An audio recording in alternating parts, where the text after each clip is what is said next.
Yeah. All right. All right.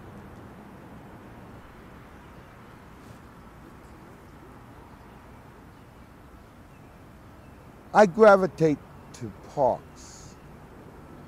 I have since I was a kid. It seems to be the only open spaces in the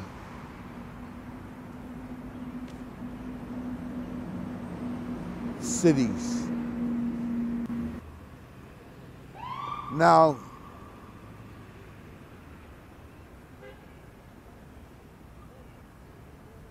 hey, cut. You know. You're way too nervous.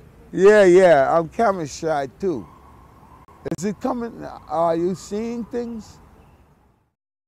There was an old man, his name was, and he sit in front the barbecue pit. See, that was his job. I'm pretty sure that was his job, because that's all he did. But he tells stories, fascinating stories. See? He was fascinating. And I loved him. It made me very happy. Because I'd stay with him and listen to this stuff. See, you learn something when you listen to old people. They ain't all fools, see. You don't get to be old being no fool, see. A lot of young wise men, they're dead in the motherfucker, ain't they? So, he'd sit out there and tell these stories, and he said, I found myself, I was illegally evicted from my apartment. Where we lived at the time? 172 East 4th Street, on Avenue A, Agaloff Towers. Well, the apartment in which I was living in was redlined, co-op conversion. I went to the landlord-tenants court, and there was no recall. The landlords, the tenants, the people that go through this experience find in the long run that the courts are geared to the landlord, and the tenant very seldom wins. That's when I went to the park. And so the park life became the outlet. I chose the park for the mere reason that it was open space. I was there for 8 years. Well, actually, let's click. I had nowhere else to turn to, so I turned to that which was accepted me. I chose to stay where I had settled for the lack of other options, you know, other alternatives.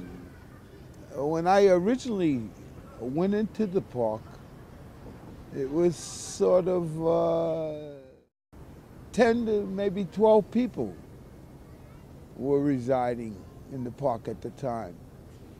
And consequently, it gravitated to somewhere in the vicinity of 450 people. And I saw the whole development of that, Tompkins Square. Tompkins Square, well, what was it? Tent City, they called it? The late 80s, the early 90s. There was deep concerns taking place. One of the concerns was the people who had no place to live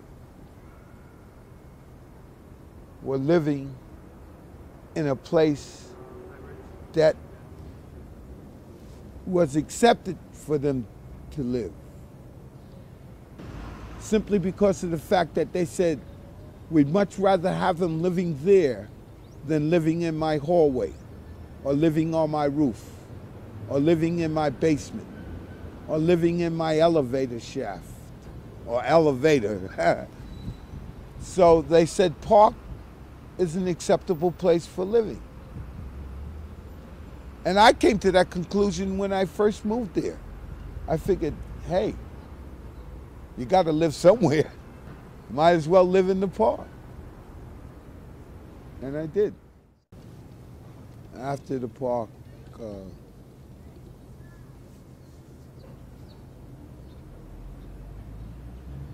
I was working for the park department.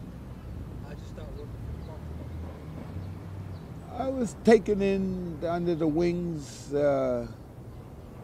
by the Commissioner of Parks Department, Betsy Gottbaum. How'd you meet them? And she and 3 of her deputies How'd you get decided that I should be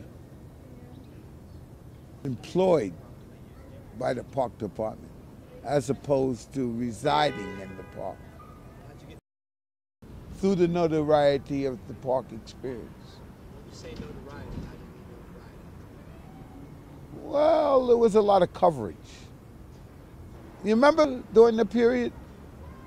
I remember, but they don't remember. But I'm saying you remember. It wasn't an appointment of any sort. It was just things gravitated to me. A lot of things came my way there. A lot of... No, cut. I have always had difficulty being a part of the organization, well, from childhood. I've always been an outsider. Somehow, I've managed to be incorporated as an insider. That's pretty much it. Yeah, hit. Go ahead. From outside the system to inside the system.